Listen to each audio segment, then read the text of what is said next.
प्रेम से वृंदावन बिहारी नाथ।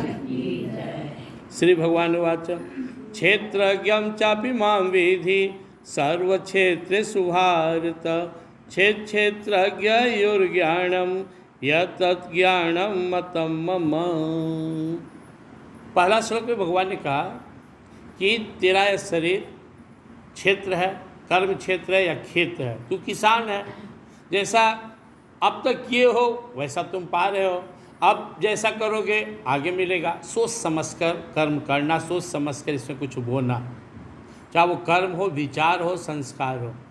अब भगवान अपने बारे में कह रहे हैं क्षेत्रज्ञं चापि मां विधि सर्व क्षेत्रेषु भारत। ये दुनिया में जितने भी जीवधारी है, प्राणी है, उन सब के अंदर मैं भी बैठा हुआ हूँ।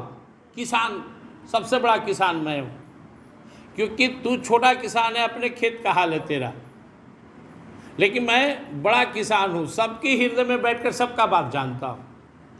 जैसे कोई कर्मचारी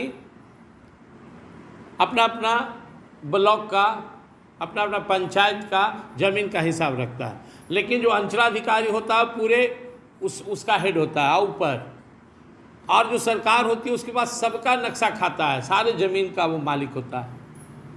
आपका भी जो ज़मीन है उसका टैक्स देते हैं। टैक्स का मतलब क्या हुआ कि सरकार यह ज़मीन आप ही की है, मैं यूज कर रहा हूँ, बदले में टैक्स दे रहा हूँ, आप मालिक नहीं है। ऐसे कहा जाता है सब भूमि गोपाल के, सब हमारे प्रभु के। तो इस दुनिया में जितने भी प्राणी हैं, हम सब के अंदर में परमात्मा किसान के रूप में बैठे हुए हैं, और वो हमें देख रहे हैं, वो हमारा आई विटनेस है। हम क्या कर रहे हैं नोट कर रहे हैं, उसका हिसाब किताब होगा। तो जितने भी शरीर हैं उस सब शरीरधारियों का असली किसान परमात्मा है। उसी के अनुसार अब हम जो बोए हैं काटेंगे, तो कब कौन सा फल मिलने वाला है परमात्मा सुनिश्चित करते हैं। कर्म तो हमारे बहुत सारे हैं, अच्छे बुरे।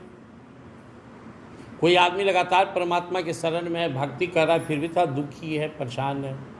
कोई आदमी परमात्मा से दूर होकर भी सुखी है।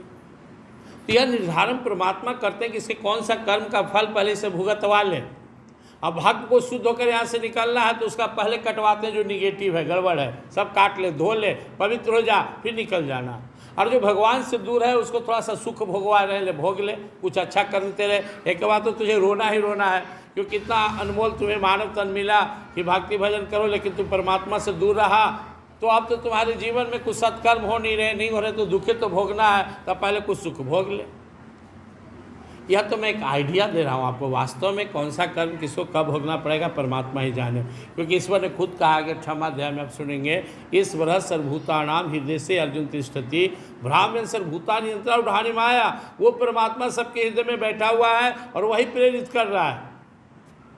वो अपने भक्तों के लिए परम दयाल है, परम दयालु है, और अभक्तों के लिए काल स्वरूप है। किसको मरना है उसको वहीं पहुंचा देगा, खींच के वो काल स्वरूप बनकर परमात्मा पहुंचा देंगे।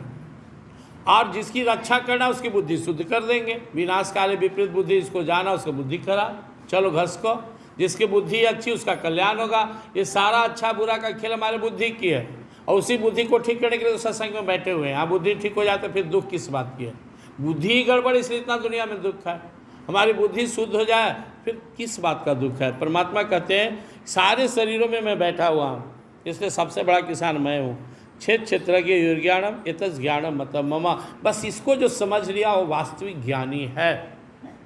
हमें अपना जीवन संभालना है, हमें अपने खेत में अच्छे अच्छे पौधा लगाना है। वो पौधा है भक्ति की, वो पौधा है प्रेम का, वो पौधा है सद्भाव का, वो पौधा है नाम सुमिरन का, वो पौधा है प्रभु सेवा की, वो पौधा है पूर्ण समर्पण का। दूसरे के फिर में क्यों रहते हैं? आप दूसरे का बुराई देखते हैं ना, तो वो बुराई आपके अंदर शुरू हो जाता है। हम जो देखते हैं वो हमारे अंदर आ जाता है। बुराई के बारे में कहा गया है कि बुराई क्या है? बुराई ऐसा है जैसे अपने माने दूसरे के घर में हम जाकर झाड़ू लगाएं और उसका सारा गंदगी अपने घर में ले आए, यह है बुराई देखना। जब भी आपको किसी में बुराई दिखता है तो उसका दुर्गुण दुर्विचार आप में आना शुरू हो जाता है। जब भी आप किसी की बुराई की चर्चा करते हो वो आप में समाहित होने लगता है। जब आप अच्छाई देखते हो तो अच्छाई आता है, लेकिन अब बुराई न अच्छाई दोनों का त्याग कर देंगे तो आपको सिर्फ लीला नजर आएगा, परमात्मा का सब नाटक है। इसलिए आपको हमको सावधान रहना है कि हम जो बोल रहे हैं कर रहे हैं ना, हम तो छोटका किसान है जो इस शरीर के ही बारे में जानते हैं, लेकिन वो बड़ा किसान है परमात्मा जो सबके अंदर बैठा हुआ है और सबका हाल चाल ले रहा है और सबको उसी के अनुरूप फल भी भोगना पड़ेगा। आप जो कहते हैं ना कि हम क्या किए क्या भोग रहे हैं, यह सब परमात्मा जानते हैं। आप विश्वास करें, एक बाल के बराबर किसी को न ज़्यादा न किसी को कम सुख दुख मिलने वाला है। आप जो किए वही फल आपको मिलने वाला है। आप व्यर्थ में दोषारोपण करते हैं, काल ही कर्म ही ईश्वर ही मिथ्या दोष लगाई। जीव जब दुख भोगता है ना तो समय के क्या, हमारा समय खराब हो गया, या अपने कर्म का, अपना बुराई नहीं करेगा कि हाँ तो सबके भला किए थे। ईश्वर ही अंत में वो परमात्मा पर दोषारोपण कर देता है कि भगवान की नजर टेढ़ है, लेकिन परमात्मा क्या कहते हैं ना, तू अज्ञान में से बोलता है। सच्चाई यह है कि तू जो बो रहा है वही तुझे मिल रहा है, जो बोया वो पाया, जो बोगे वो पाओगे। इसलिए सावधान रहो। आप सत्संग में इतना देर बैठ के बोल रहे हैं, आपके जीवन में शांति सुख बढ़ रहे हैं। अंतर इतना ही है कि यहाँ से निकलने के बाद आप कुछ लटर पटर भी बोल देते हैं। साथ ही दुनिया का नियम है, आप देखें जहाँ पे किसान खेत में कोई बीज बोता है, फसल लगाता है, तो में कुछ घास पाता जाता है, तो जो चतुर किसान होता है वो निराई करता है, उन घास पात को कबार के फेंक देता है। वैसे संसार में यहाँ दोनों ही है, शुभ अशुभ, अच्छा बुरा, तो हमें कुछ ना कुछ जाने में हमें बुराई आते रहता है, उसको दूर करते रहना है साधना से, भक्ति से। इस तरह जब आप शुद्ध पवित्र हो जाएंगे तो फिर आपको साफ अपने अंदर में जैसे जैसे बढ़ेगा ना सच्चाई अच्छाई, तो आपके अंदर में सुख शांति बढ़ने लगेगा, आनंद बढ़ने लगेगा, और अंत में आप अपने स्वरूप को जानकर परम आनंद में डूब जाएंगे। प्रेम से वृंदावन विहार गीता माता की।